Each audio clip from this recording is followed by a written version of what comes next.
Vamos a ver ahora. ¿Para qué sirven los corticoides? Alérgico, antiinflamatorio. Es solamente antiinflamatorio, porque la alergia por descarga de histamina no va a producir inflamación, o sea, es antiinflamatorio. Los antiinflamatorios clasificamos en dos grupos: los esteroides, que son los corticoides, y los no esteroides, que son la aspirina, ibuprofeno, naproxeno, indometacina. Todos esos fármacos se llaman AINES, que quiere decir antiinflamatorios no esteroides. Entonces clasificamos en dos grupos: los antiinflamatorios, que son esteroides, y no esteroides, ¿no? Entonces vamos a hablar ahora de los antiinflamatorios esteroides o los corticoides, ¿no? Entonces, ahora vamos a ver cómo, ¿de dónde vienen los corticoides? ¿Por qué se llaman corticoides? Porque vienen de la corteza suprarrenal, ¿no? ¿Dónde se encuentra la corteza? Como su nombre indica, ¿dónde se encuentra? En la corteza, pues. Sobre el riñón hay una glándula. Esa glándula, ¿cómo está constituido? ¿No? ¿Cómo se constituye? En dos partes. La corteza, que está acá, de acá, acá, y de acá, acá, tenemos la médula, ¿no? En la médula, ¿qué se forma? Fundamentalmente la adrenalina. O sea, la formación de la adrenalina es importante, ¿no? Entonces, desde un punto de vista fisiológico, bueno, interviene fisiológicamente. ¿Para qué nos sirve? Es una sustancia que protege al organismo. Después, bueno, nos da, digamos, un poco más, aumenta el metabolismo, protege en ciertas circunstancias el funcionamiento de muchos organismos, ¿no? Pero casi que es como mecanismo de defensa que protege naturalmente contra muchos tipos de agresiones, puede ser. Pero esa secreción es bastante mínima. Es más en la mañana, 15 microgramos por decilitro, y en la tarde tenemos menos, 5 miligramos por decilitro. Eso quiere decir que, digamos, se consume. Después, cuando uno duerme, entonces otra vez se segrega y va aumentando esta concentración de corticoides, ¿no? Entonces, dentro de la corteza suprarrenal tenemos tres segmentos: el glomerular, el fascicular y el reticular. 1, 2, 3 segmentos. La zona glomerular se segregan corticoides. La fascicular, los glucocorticoides, y la zona reticular, los esteroides anabólicos y hormonas sexuales. Esta porción reticular, la más interna, ¿no? Y la médula, que está acá, que principalmente segrega o forma la adrenalina. La noradrenalina no tanto es. ¿Dónde se forma más la noradrenalina? ¿Dónde se sintetiza más? Porque la noradrenalina viene de después de por metilación de la noradrenalina viene la adrenalina. ¿Dónde se forma? En las uniones neuromusculares, en las uniones intersinápticas de la transmisión nerviosa, nervios simpáticos, ¿no? Entonces tenemos esas características. Bueno, dentro de esto, no sé, ¿qué es lo que regula los corticoides? Principalmente, ¿qué regula? Los metabolismos ¿de qué? Los metabolismos de los minerales, o sea, sodio, cloro, agua y potasio. Generalmente los mineralocorticoides se segregan a nivel de la zona glomerular. Y los glucocorticoides regulan el metabolismo de la glucosa, de ahí vienen glucocorticoides, ¿no? Entonces intervienen en eso. Lógicamente después tenemos las hormonas sexuales y los esteroides anabólicos que intervienen mucho en el metabolismo, sobre todo muscular, ¿no? Es por eso que muchos pesistas, que se llaman fisiculturistas, consumen esteroides anabólicos, ¿no? Entonces este tipo de sustancias. En realidad podemos decir que los mineralocorticoides regulan el metabolismo inorgánico o mineral, viene de ahí, les he dicho sodio, potasio, cloro, calcio y agua, ¿no? Entonces generalmente producen retención de estos elementos. Cuando vamos a tener, digamos, un estado de hipercorticismo, entonces esta retención es extrema, ¿no? En cambio, los mineralocorticoides, mejor dicho, los mineralocorticoides son los que regulan los electrolitos y los glucocorticoides, el de la glucosa, ¿no? Entonces, principalmente los carbohidratos, lípidos y proteínas, ¿no? Nos va a producir cierta resistencia del organismo en condiciones ambientales adversas, como traumatismo físico, químico o infeccioso. Entonces también se segrega corticoides normalmente, ¿no? Y regula también la actividad hematopoyética.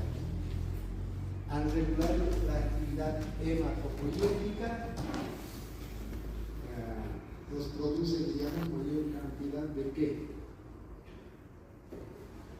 De eritrocitos y disminuye los linfocitos. O sea, acá disminuyen los mecanismos de defensa del organismo. Es por esa razón que utilizamos. Por esa razón, ¿qué hacemos? Damos cuando hacemos trasplantes, ¿no?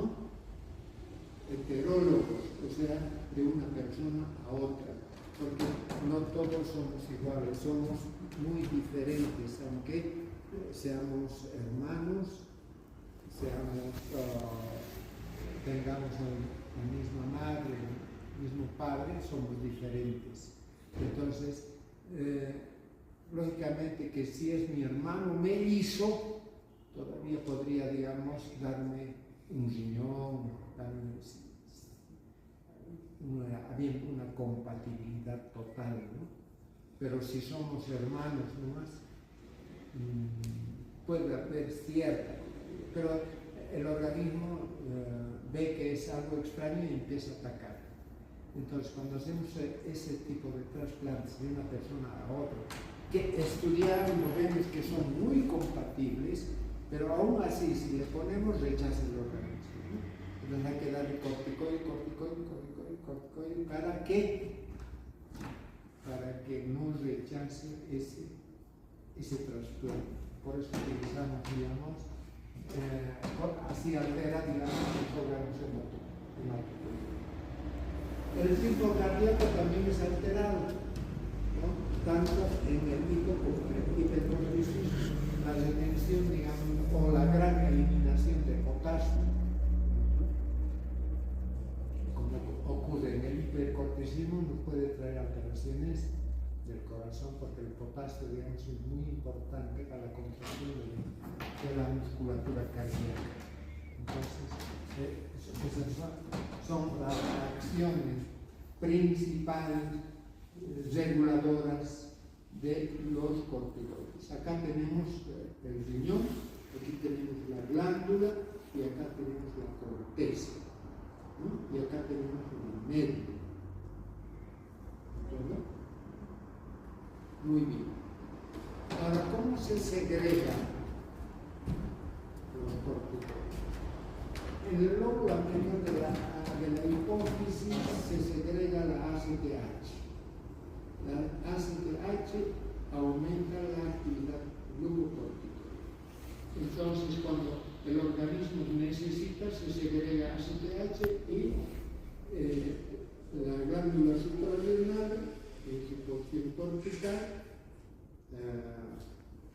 produce cortisol, ¿no?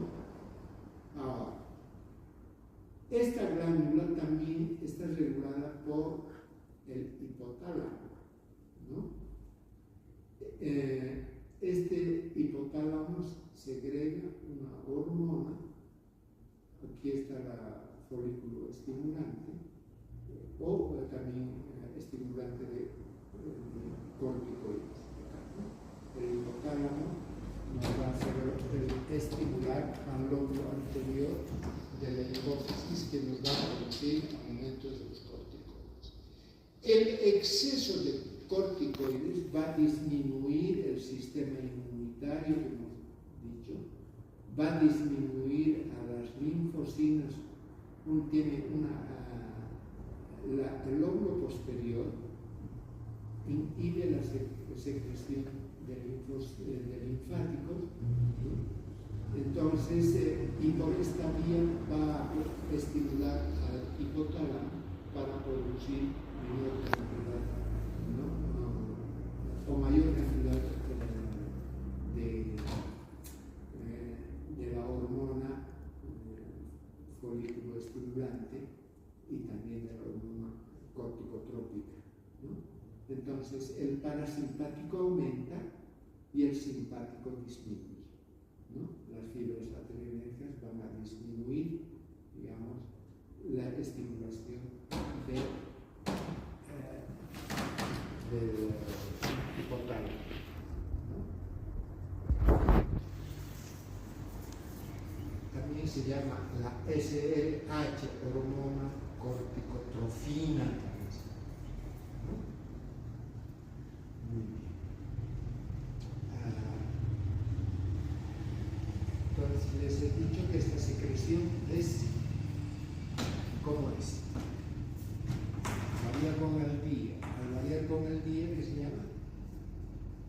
Tiene un ciclo circadiano, ¿no? Entonces, en la mañana se tiene mayor concentración. ¿Cuánto les he dicho? 15, ¿no? 15 microgramos por mililitro. Y en la tarde son 5 microgramos por mililitro. ¿Qué quiere decir? Que se va agotando, que en la noche se va reparando nuevamente, ¿no? Tiene ese ciclo circadiano. Ahora, muy bien. Vamos a ver origen y química. ¿Dónde se sintetizan los corticoides? En la corteza, ¿no? ¿A partir de qué? Del colesterol bueno, que también llaman, ¿no? Hay dos tipos de colesterol. Un colesterol, digamos, que se deposita en los vasos, que va a producir, digamos, una disminución de la irrigación sanguínea. Generalmente esto va aumentando con la edad y generalmente va aumentando también con el tipo de alimentación, ¿no? La comida chatarra, digamos, con mucha grasa, la grasa que tiene la grasa tiene como núcleo, digamos, los ácidos grasos, el ciclopentano capítulo 30, o sea, tiene colesterol, pero todo se tiene que consumir en la medida exacta también. O sea, no podemos prescindir de la grasa. A mucha gente vegetarianos, después hay otros que se llaman no, los que no consumen nada, ni leche, ni huevo, veganos, ¿qué se llama? Veganos, ¿no? Entonces, no consumen, tienen esa dieta, pero después recurren al Viagra, ¿no? Porque de lo contrario no tienen hormonas sexuales tampoco, y el deseo sexual tampoco ya existe, ¿no? Entonces todo tiene, digamos, todo tiene su medida, ¿no? Ni exceso, ni poco, ni nada. ¿De acuerdo? Entonces, a partir de ese colesterol, ¿no? Tenemos dos tipos de hormonas, el organismo sintetiza todas las hormonas sexuales, tiroideas, suprarrenales, todas las hormonas vienen del colesterol, porque todas esas hormonas tienen como núcleo fundamental el ciclo pentánico, que es la primera forma que se distingue el colesterol, es esta forma, ¿no? Entonces, a partir de esto se forman el cortisol y la hidrocortisona como glucocorticoides y la desoxicorticosterona, que es el mineralocorticoide normal, natural que existe. Entonces, pero sin embargo, la hidrocortisona y el cortisol tienen actividad mineralocorticoide y glucocorticoide también. Los mineralocorticoides tienen más actividad mineralocorticoide y poco tienen glucocorticoide. Y los glucocorticoides tienen más actividad glucocorticoide y menos actividad mineralocorticoide. Pero sin embargo tienen las dos. ¿De acuerdo? No se vayan a hacer pillar en examen, digamos. Les puedo preguntar. El cortisol tiene actividad mineralocorticoide, glucocorticoide, ambas, ninguno. Puede ser una pregunta. Entonces, si les pregunto eso, ¿cuál sería la respuesta correcta? Ambas. Tiene tanto mineralocorticoide como glucocorticoide, pero está clasificado como glucocorticoide. Y la desoxicorticosterona es mineralocorticoide, pero tiene ambas actividades, ¿no? Ahora, a partir de esta fórmula, a partir de la hidrocortisona, podemos modificar la estructura química aumentando la actividad glucocorticoide y anulando o disminuyendo la mineralocorticoide, ¿no? Así, por ejemplo, tenemos acá, tenemos la prednisona y la prednisolona. ¿Qué características tiene? Tiene doble enlace en carbón 1 y 2 y 4 y 5. Tiene doble enlace, ¿no? Y la meprednisolona tiene un grupo metilo más. Acá en el carbón 6, como acá. Esa es la diferencia entre la prednisona y la meprednisolona. Aparte de saturar, podemos añadir flúor, ¿no? Dándonos los corticoides fluorados. Estos corticoides fluorados aumentan mucho la actividad glucocorticoide y disminuyen mucho la mineralocorticoide. Casi prácticamente, o sea, saturación o dehidrogenación también, ¿no? Después la metilación, como la metrilsolón, hemos dicho que hemos señalado como C. La fluoración entre el carbono 6 y 9. ¿Cuáles son los carbonos 6 y 9? Aquí tenemos el carbono 6 y tenemos la dexometasona y la betametasona, que depende, este grupo metilo,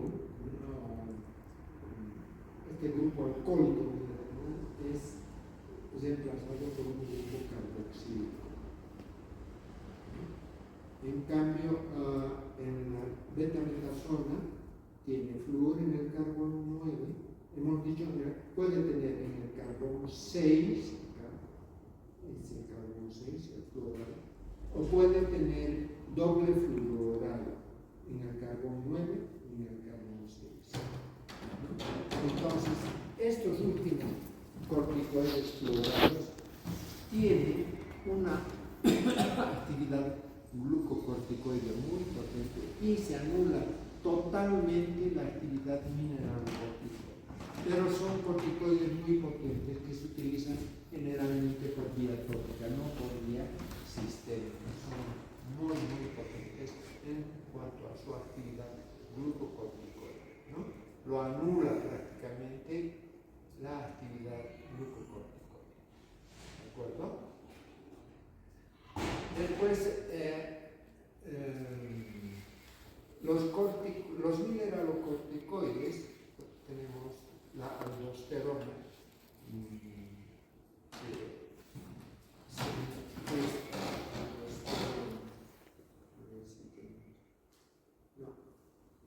la aldosterona que tiene un grupo cíclico en la parte superior entre el carbón 9, entre el carbón 10 y el 12, ¿no? Hace un ciclo. Farmacodinámica. ¿Qué hacen los corticoides? ¿Qué hacen los corticoides? Regulan el metabolismo de los mineralocorticoides que hemos dicho. El exceso de mineralocorticoides que nos podría producir. Primero empezaremos por los glucocorticoides. Los glucocorticoides se tienen cloro, sodio, cloro, agua. Después elimina potasio.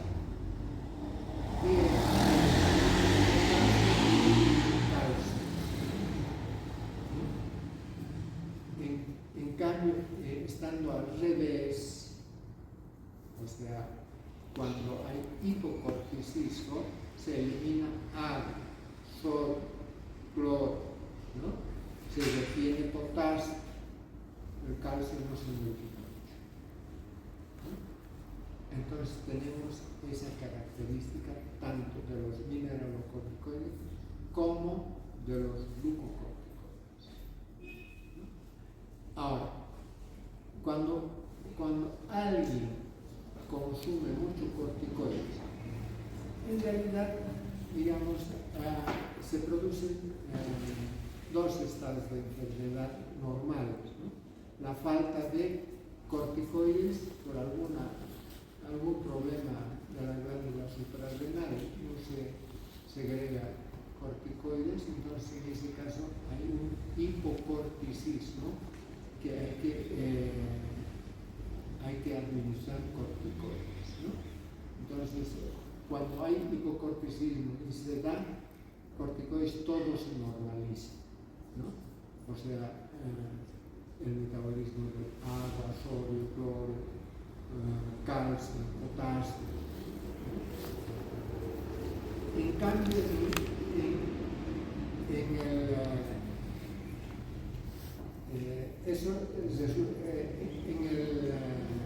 hipercorticismo hay retención de todos estos elementos y cómo se observa una persona.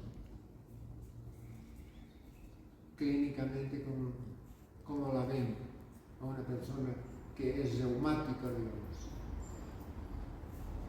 Y le dan corticoides, no porque le falte corticoides, sino porque le dan como antiinflamatorio, porque le duele mucho las articulaciones, no puede mover, le duele mucho, le dan mucho corticoides. ¿Cómo se observa? Como gordo, ¿no? Hay retención de cloro, sodio y agua, así mucho. Aparte que hay redistribución de grasa, ¿no? La cara redonda, hay redistribución de grasa, hay alteración del metabolismo de los lípidos. Entonces, eso vamos a explicar cómo. Entonces, tenemos dos estados de hiper e hipofunción. En cambio, cuando hay hipofunción de las glándulas suprarrenales, ¿qué va a haber? Hemoconcentración, porque se pierde tanta agua. En lo contrario, había retención de agua.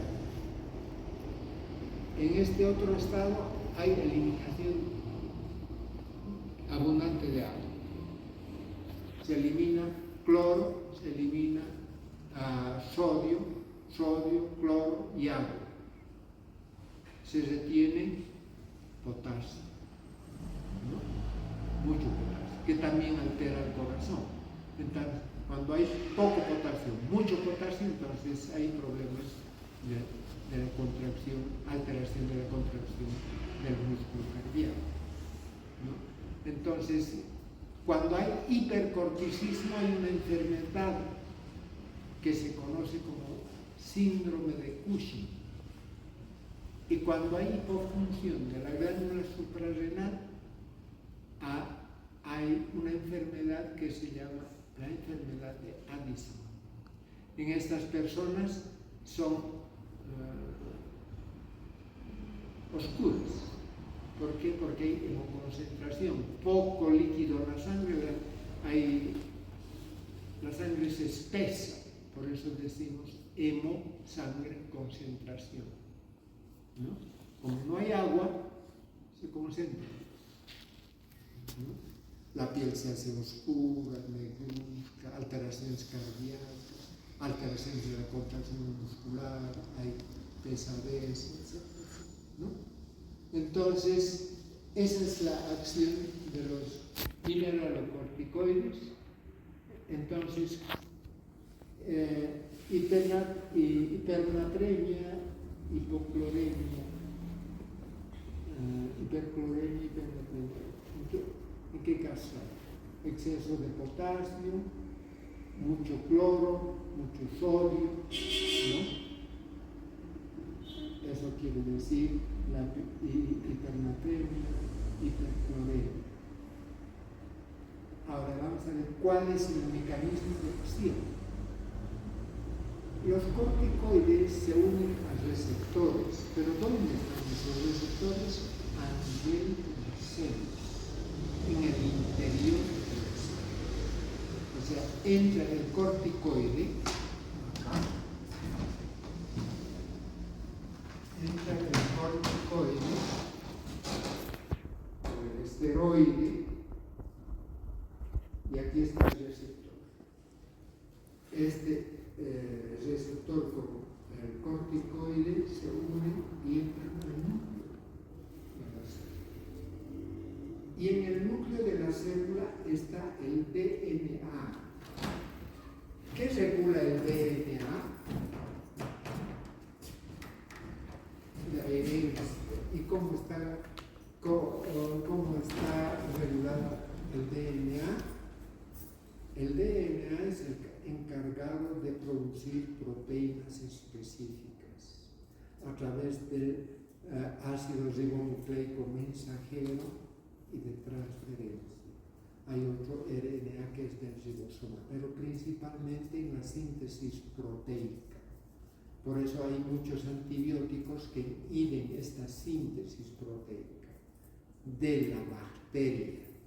Por eso pero en este caso, digamos, se une el corticoide y va al DNA, y en el DNA va a actuar a nivel del ácido ribonucleico mensajero.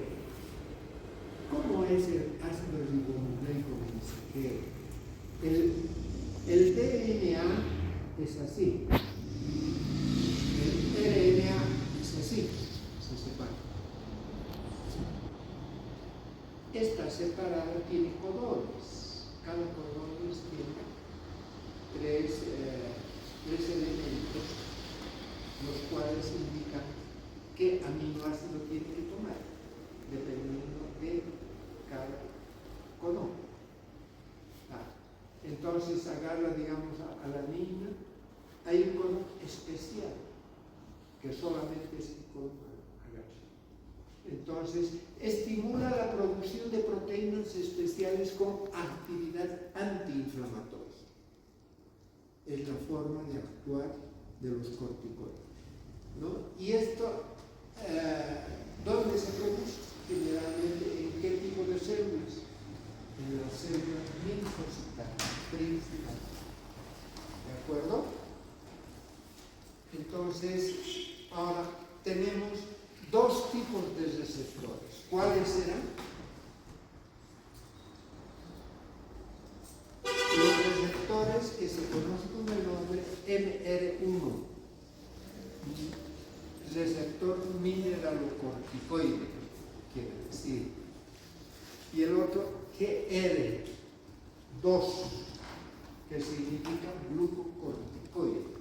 Tenemos esos dos tipos de receptores, cada uno después, una vez que se ha producido esto, entonces nos van a producir proteínas que van a producir todos los efectos que estamos diciendo. Entonces, esa es la forma. Mecanismo de acción.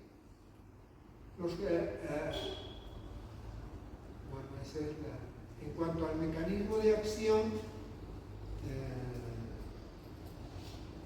¿qué podemos decir? Que van a estos receptores y van a alterar ¿qué cosa? Las funciones celulares, ¿no? Y estas funciones celulares, ¿cuáles son? Acción sobre el metabolismo. A ver, ¿cuáles son las funciones metabólicas que van a producir? Aquí tenemos las características clínicas del hipercorticismo como del hipocorticismo. Esta es la enfermedad de Addison y esta es el síndrome de Cushing. Se dice espalda, cara de luna, espalda de búfalo, ¿no? Existe aquí hipertensión, aquí existe hipotensión, aquí existen marcas en las cicatrices y pliegos oscuras, acá existen estrías, ¿no? Violáceas a nivel del vientre, existe una disminución de la grasa a este nivel, existe una lipólisis y lipogénesis. Después, estas manchas oscuras también se ven a nivel bucal, ¿no? Pérdida de peso, anorexia, anemia, diarrea, son lo que va a producir el hipocorticismo. Entonces, estas son las dos características clínicas del hiper o hipercorticismo. Habíamos dicho que tienen acción sobre el metabolismo mineral. ¿Quiénes actúan sobre el metabolismo mineral? ¿Cuáles son? Las hormonas, la aldosterona y la desoxitosterona, ¿no? La aldosterona es más potente, 40 veces más potente que la testosterona. Y los glucocorticoides, tenemos la hidrocortisona y el cortisol, que son los naturales, ¿no? Después, a ver, ¿cómo se pierde o se gana agua? ¿Cómo se pierde? A nivel de los túbulos renales existe mayor secreción de agua. ¿Por qué? Porque se elimina el sodio. Al eliminar el sodio, arrastra el cloro. Y al arrastrar el cloro y el sodio, arrastra el agua. ¿No? De esa forma se elimina o se detiene, o no se orina, se detiene agua. En el hipercorticismo se detiene, en el hipocorticismo se elimina. El potasio, ¿cómo es? ¿Cómo es el potasio? En el hipercorticismo se elimina, en el hipocorticismo se retiene, ¿no? Bien. Entonces, por eso que existe un desequilibrio en el potasio. Al eliminar agua, también se elimina hidrógeno. Al eliminar hidrógeno, ¿qué se va a producir? Una alcalosis. Y cuando se retiene en estado contrario, va a producir acidosis. ¿Verdad? Bien. Ahora, en el hipocorticismo, ¿qué les he dicho con el potasio? Que altera el potasio. La contracción muscular, sobre todo del músculo cardíaco. ¿Cómo modifica? Altera ¿cómo se observa en el electrocardiograma esta alteración? Por alargamiento de la onda ST y también de la onda P. Todo se alarga. ¿De acuerdo? Ahora, ¿qué pasa con el calcio? Puede eliminarse mucho calcio. ¿En qué caso? En el hipercorticismo, ¿no?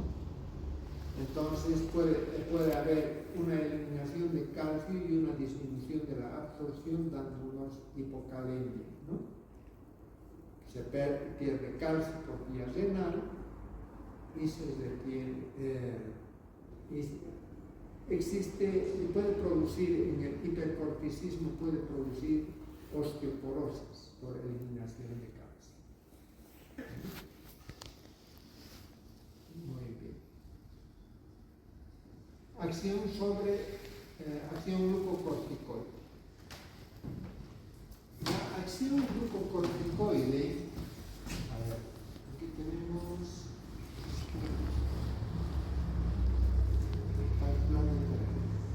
¿qué pasa con la acción de la glucosa? Los corticoides aumentan mucho el azúcar en la sangre. Es por eso que está contraindicada la administración en diabéticos, ¿no? Entonces, ¿por qué?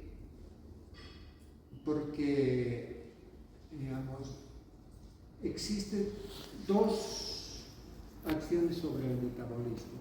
Uno, que es la gluconeogénesis, y otro, la glucólisis. O sea, ¿cómo se almacena la glucosa? Si yo como, digamos, arroz, papa, azúcar, pasa a mi sangre. En mi sangre aumenta la glucosa. Ese aumento de la glucosa estimula al páncreas para que segregue insulina. Y esa insulina hace de que esta glucosa se transforma en glucógeno y va a depositarse en el hígado, en el músculo, ¿no? Entonces se deposita ahí.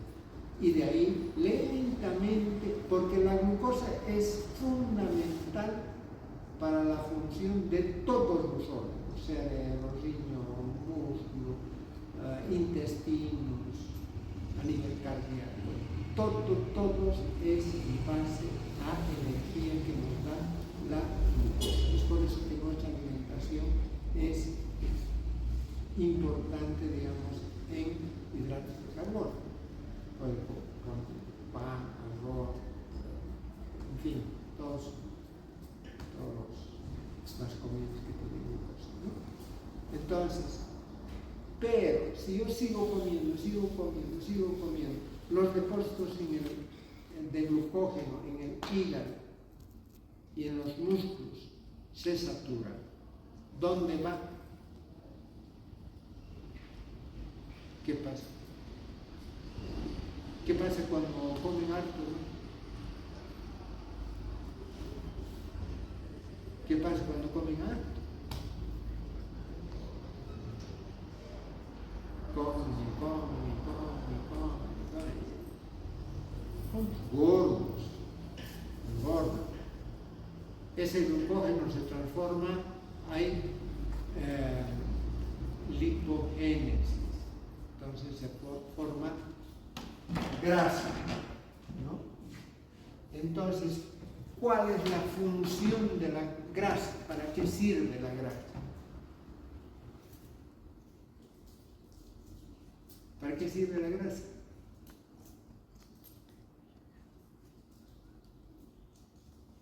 Es el depósito de energía, pues está guardando ahí. En caso de que no existir comida, entonces la grasa se va disolviendo y se va transformando en glucosa. Para mantener la glucosa constante de 75 a 115 miligramos por mililitro, ¿no?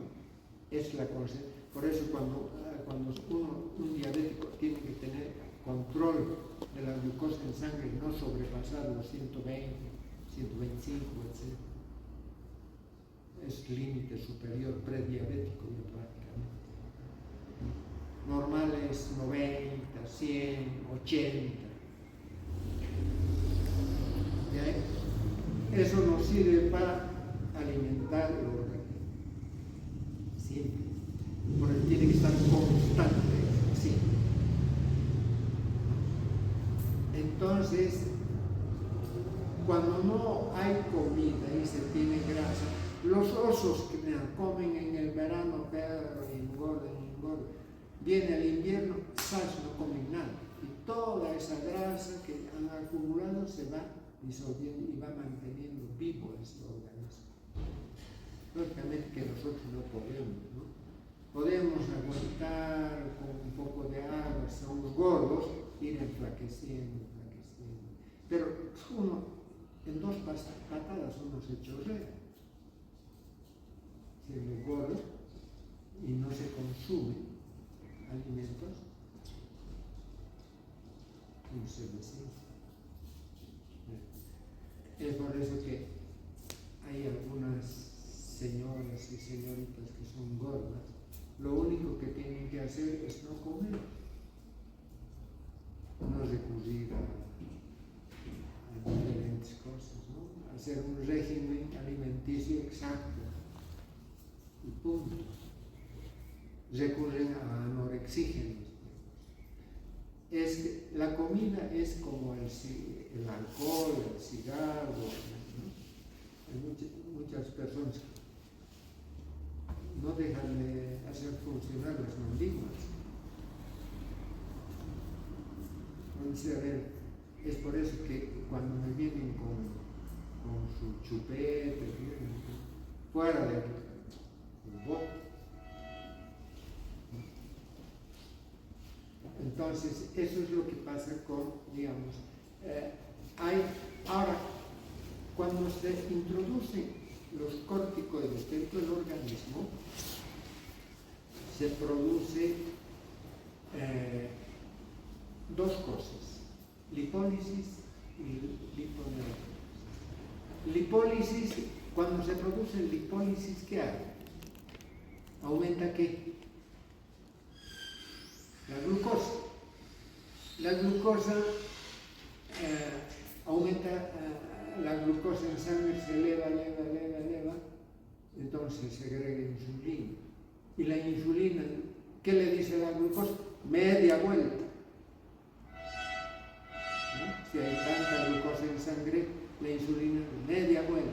Eso es por eso que hay redistribución de grasa. Se elimina de ciertas partes del organismo la grasa y se deposita en la cara, en el cachete, en la espalda, la grasa. Por eso el síndrome de Cushing nos da cara de luz. Claro que eso está, digamos, uno de la distribución de grasa y se transmite el líquido. Entonces me parece gordo. En realidad no está gordo, sino me están dando corticoide.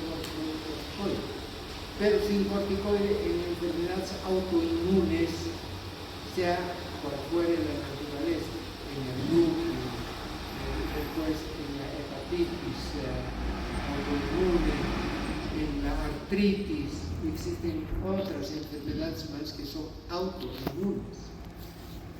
En esas enfermedades autoinmunes lo que hay que hacer es disminuir esos anticuerpos. ¿Y cómo disminuimos los anticuerpos? Mediante la administración de corticoides. Disminuimos esos anticuerpos y por eso se da en los trasplantes. ¿Qué pasa en una enfermedad autoinmune? Uno mismo se está atacando, produce anticuerpos que van atacando a ciertas células de uno mismo. En la endocarditis muchas veces autoinmune, nosotros producimos, digamos, cierto tipo de proteínas que se parecen mucho, digamos, al tejido de las válvulas del corazón y se atacan. Si se parecen a las articulaciones, la artritis reumatoidea, por ejemplo, que ataca el corazón, la artritis o la artrosis atacan a las articulaciones. En las hepatitis autoinmunes ataca el hígado.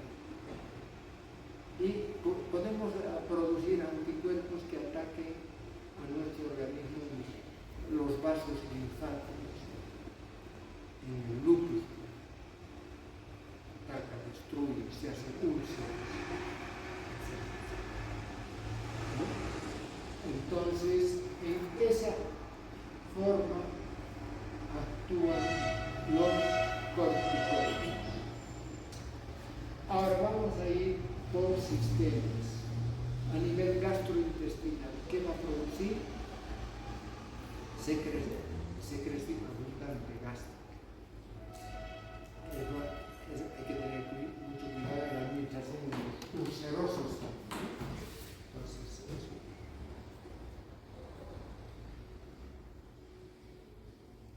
Bueno, voy a decir las 9. Vamos a quedar acá.